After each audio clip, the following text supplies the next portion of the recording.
प्यारे छात्रों, हमने आपको अलंकारों में से अर्थालंकार, जिसमें उपमा, रूपक, उत्प्रेक्षा और भ्रांतिमान अलंकारों का विशेष रूप से परिभाषित किया है, और हम अब संदेह अलंकार की परिभाषा को परिभाषित करने जा रहे हैं। आप सभी लोग ध्यानपूर्वक सुने।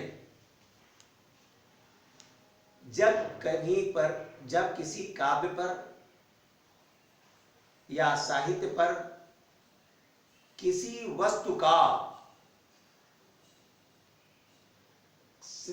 वस्तु में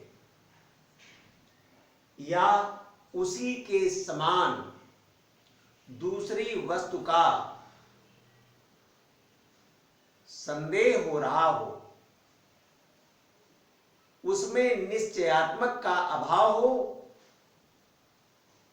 उसी को हम संदेह अलंकार कहते हैं।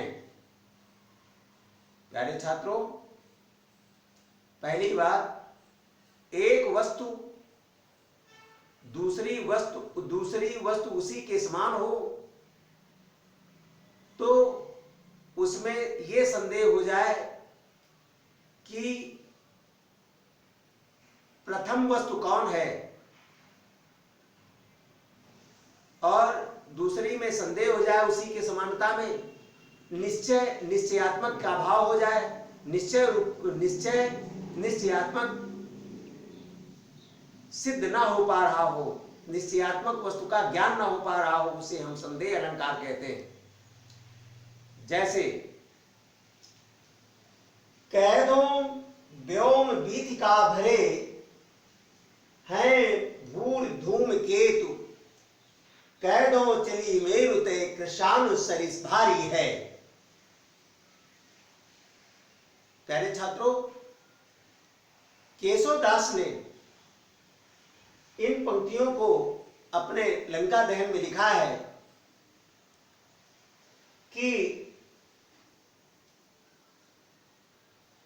जब लंका में बजरंगबली ने या हनुमान जी ने जब आग लगा दी तो वहां के नर नारियों को अनिश्चयात्मक प्रतिक्रिया पूरी हो रही है। कैसे?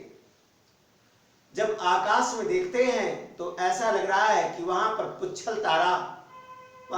तारा एक नहीं अनेकों हैं, और कभी ऐसा लग रहा है पर्वत से आग ही उगल रही है।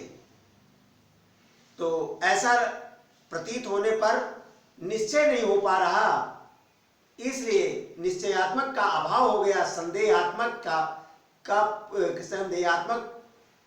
की पुष्टि हो गई, इसलिए इसमें संदेह अलंकार है। ऐसे उदाहरण नंबर 2 में,